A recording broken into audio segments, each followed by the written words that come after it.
নমস্কার প্রিয় ছাত্রছাত্রী, Netaji Subhash open university UG CBCS semester 1 commerce GEC পেপারে আজকে সাজেশন দিচ্ছি business economics paper code GEEC 11 2025 সালের আর কি 24-25 সেশনের পরীক্ষার সাজেশন দিচ্ছি।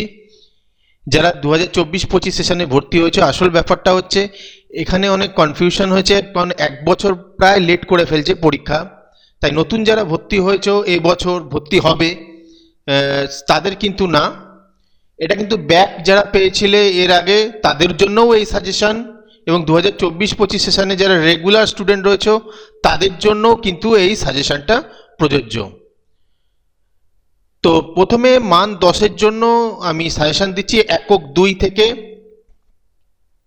তো প্রথম প্রশ্ন হচ্ছে, নিরপেক্ষ রেখা তত্ত্বে ক্রেতার ভারসাম্য আলোচনা করুন। দেখান যে দাম প্রভাব ইকুয়াল টু পরিবর্ত প্রভাব যোগ আয় প্রভাব। অ্যাঞ্জেল রেখা বলতে কি বোঝেন? এই রেখার স্বাভাবিক আকৃতি কি রকম? এখানে তিনটে প্রশ্নই গুরুত্বপূর্ণ, কিন্তু সবচেয়ে গুরুত্বপূর্ণ আমি এই প্রশ্নটাকে রেখেছি, খুবই গুরুত্বপূর্ণ, আসার চান্স প্রবল রয়েছে, তাই এটা ভালো করে পড়বে, অবশ্যই এটা ভালো করে পড়বে।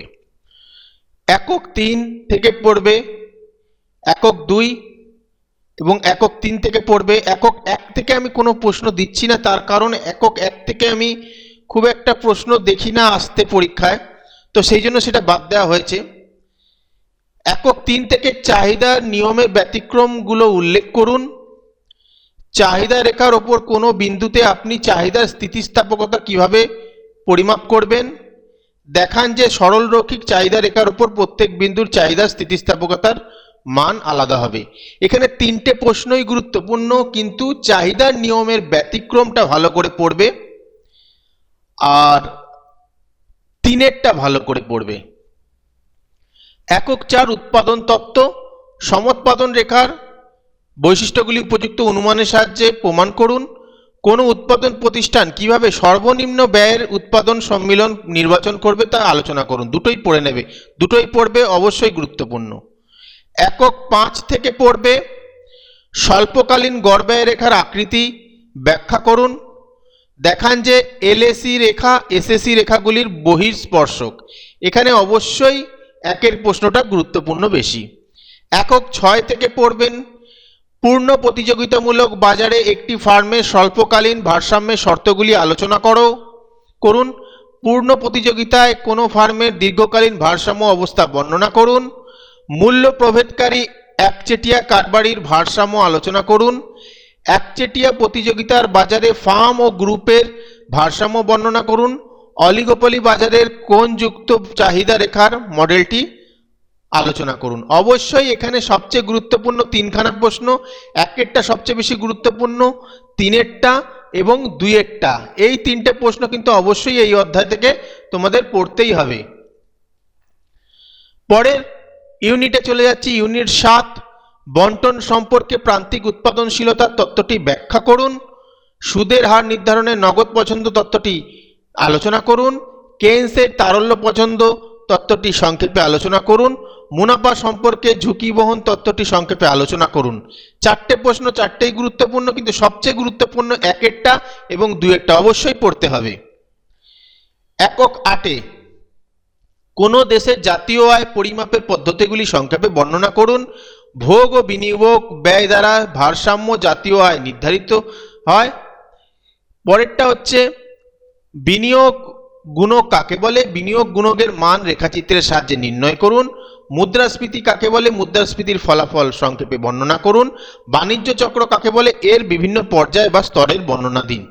অবশ্যই এখানে একের প্রশ্নটা এবং 2-এর প্রশ্নটা খুব ভালো করে পড়বে, সাথে পারলে 3 এবং 5-এরটা দেখে নিতে পারো, কিন্তু 1 আর 2 অবশ্যই পড়তে হবে। এবার মাঝারি মানের প্রশ্ন বা সংক্ষিপ্ত উত্তর 5 নম্বরের পড়বে। প্রথম একক থেকে একটাই প্রশ্ন দিয়েছি, মিশ্র অর্থনীতির বৈশিষ্ট্য আলোচনা করুন। একক 2, এখানে মান 10-এর থেকে দেখো কোনো প্রশ্ন দিইনি। প্রথম এককে একক 1 থেকে মান 10-এর কোনো প্রশ্ন ছিল না, কিন্তু মান 5-এর একটা প্রশ্নই যুক্ত করেছি। একক 2 থেকে পড়বে, ক্রমহ্রাসমান প্রান্তিক উপযোগ বিধিটি বর্ণনা করুন।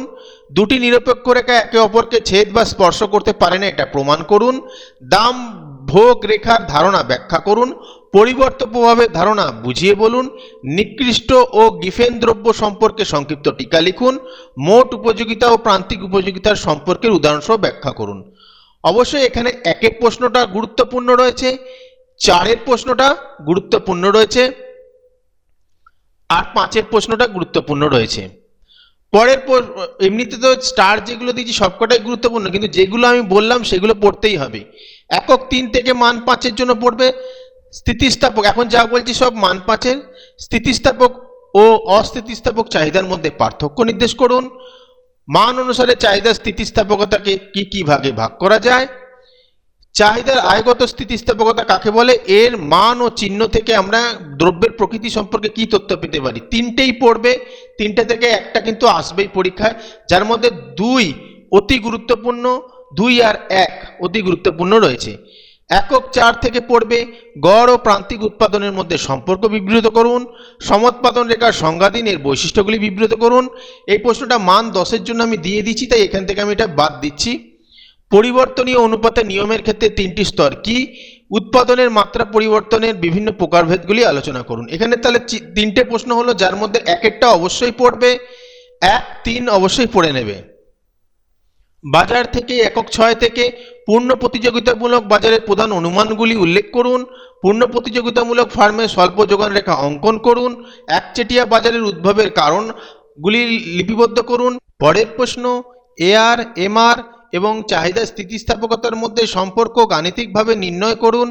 কখন দাম স্বতন্ত্রীকরণ সম্ভব, দাম স্বতন্ত্রীকরণ কত রকমের ও কি। অলিগোপলি বাজারের বৈশিষ্ট্যগুলি উল্লেখ করুন। একচেটিয়া প্রতিযোগিতামূলক বাজারের বৈশিষ্ট্যগুলি আলোচনা করুন। এখানে সবচেয়ে গুরুত্বপূর্ণ অবশ্যই 8-এরটা, 7-এরটা, 6-এরটা। এখানে অনেকগুলো প্রশ্ন গুরুত্বপূর্ণ, কারণ এখান থেকে প্রচুর প্রশ্ন আসতে পারে। 3-এরটা এবং 1-এরটা, এই প্রশ্নগুলো পড়তেই হবে, কারণ এই চ্যাপ্টার থেকে প্রচুর 5 নম্বর প্রশ্ন আসে। তাই যেগুলো গুরুত্বপূর্ণ বললাম সেগুলো অবশ্যই পড়বে। একক 7 বন্টন তত্ত্ব, ভিএমপি, এমআরপির সংজ্ঞা দাও এবং তাদের সম্পর্ক বুঝিয়ে বলুন। প্রান্তিক উৎপাদনশীলতা তত্ত্বের সীমাবদ্ধতাগুলি বর্ণনা করুন। তারল্যের ফাঁদের ধারণাটি বুঝিয়ে বলুন। শ্রমের সংঘের কার্যাবলীর সংক্ষিপ্ত বর্ণনা দিন। আর্থিক মজুরি ও প্রকৃত মজুরির মধ্যে পার্থক্য করুন। প্রায় খাজনা বা আধা খাজনা সংক্রান্ত তত্ত্বটি ব্যাখ্যা করুন। আধুনিক খাজনা তত্ত্বটি আলোচনা করুন। রিকার্ডোর খাজনা তত্ত্বটি সমালোচনাগুলি আলোচনা করুন। এখানে অবশ্যই 8-এর কোশ্চেনটা সবচেয়ে গুরুত্বপূর্ণ। 2-এর প্রশ্নটা, 1-এর প্রশ্নটা এবং 6-এর প্রশ্নটা গুরুত্বপূর্ণ। পরের এককে চলে আসছি। 8-এ একক 8 জাতীয় আয় পরিমাপের উৎপাদন পদ্ধতি ব্যাখ্যা করুন। আয় পদ্ধতিতে আপনি জাতীয় আয় কিভাবে পরিমাপ করবেন। জাতীয় আয় পরিমাপের প্রধান সমস্যাগুলি উল্লেখ করুন। ভোগ অপেক্ষকের বৈশিষ্ট্যগুলি উল্লেখ করুন। বিনিয়োগ গুণকের কয়েকটি সীমাবদ্ধতা উল্লেখ করুন। ফিশারের বিনিময় সমীকরণটি ব্যাখ্যা করুন। কেমব্রিজ সমীকরণের নগদ ব্যালেন্স সমীকরণটি বিশ্লেষণ করুন। মুদ্রাস্ফীতির ফাঁক ধারণাটি ব্যাখ্যা করুন।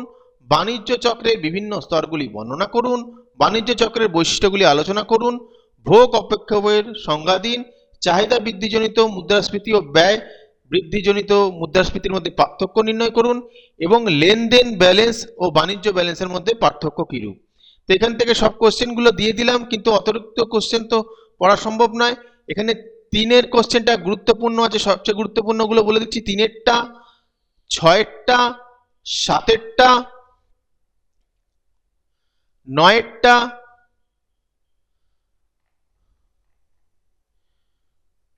1-এরটা, এগুলো ভালো করে পড়বেন। তো যাই হোক, এই সাজেশনগুলো ভালো করে পড়ুন। প্রচুর বড় সিলেবাস, কিন্তু এগুলো শেষ তো করতেই হবে, কারণ সময় আপনারাও অনেক পেয়েছেন, 1 বছরের মতন সময় হয়ে যাচ্ছে। তো এগুলো ভালো করে পড়ুন, অবশ্যই পরীক্ষায় সফল হবেন। ভিডিওটা ভালো লাগলে লাইক, কমেন্ট, শেয়ার করে দিন।